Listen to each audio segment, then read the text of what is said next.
Nous allons maintenant reprendre le même exercice, mais en le traitant par une approche pratique. Nous allons donc déterminer un réel x ayant le même point image que y sur le cercle trigonométrique, et dans un premier temps, on va chercher un réel x qui appartienne à l'intervalle 0, 2π.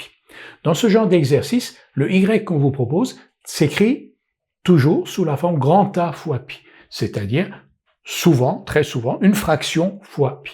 Donc 87π sur 4.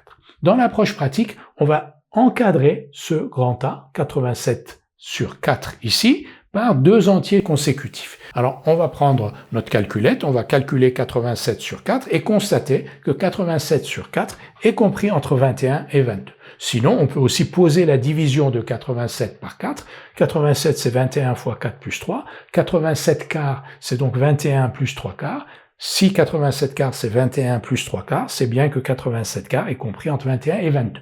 On en déduit que y est compris entre 21π et 22π.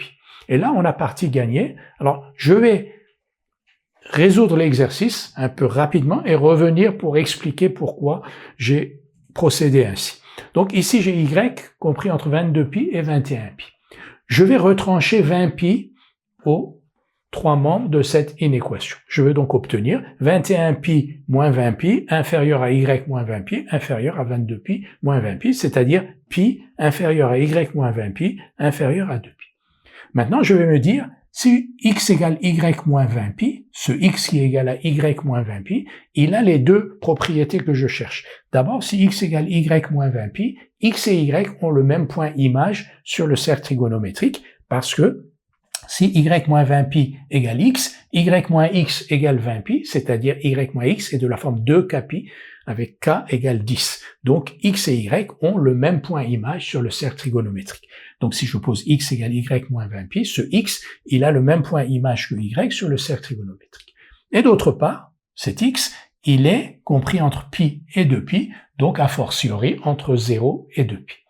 Donc, si je pose x égale y moins 20π, c'est-à-dire 87π sur 4 moins 20π, c'est-à-dire 7π sur 4, le x en question, ce réel, a le même point image que y sur le cercle trigonométrique et il appartient bien à l'intervalle 0, 2π.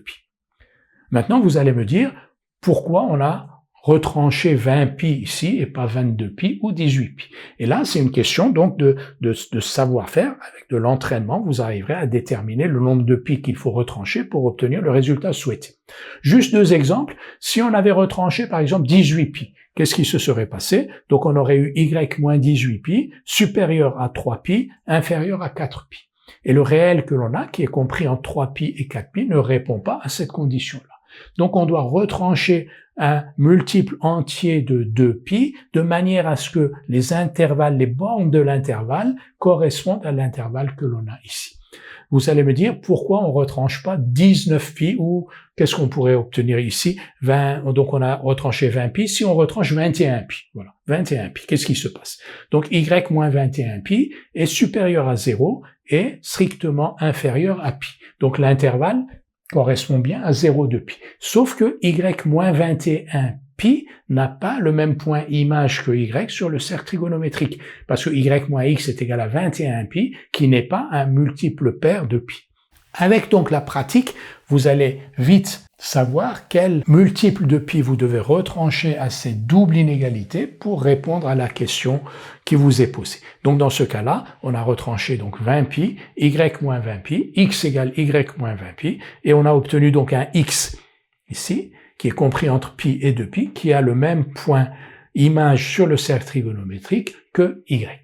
Et donc si on positionne 7π sur 4 sur le cercle trigonométrique, 7π sur 4, donc π sur 4, π sur 2, 3π sur 4, 4π sur 4, 5π sur 4, 6π sur 4, 7π sur 4.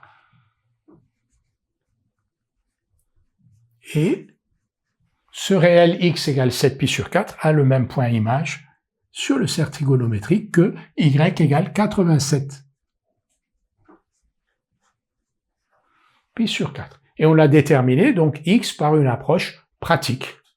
Nous allons maintenant traiter par l'approche pratique toujours le même exercice, mais cette fois-ci le réel x que l'on cherche appartient à moins π, π.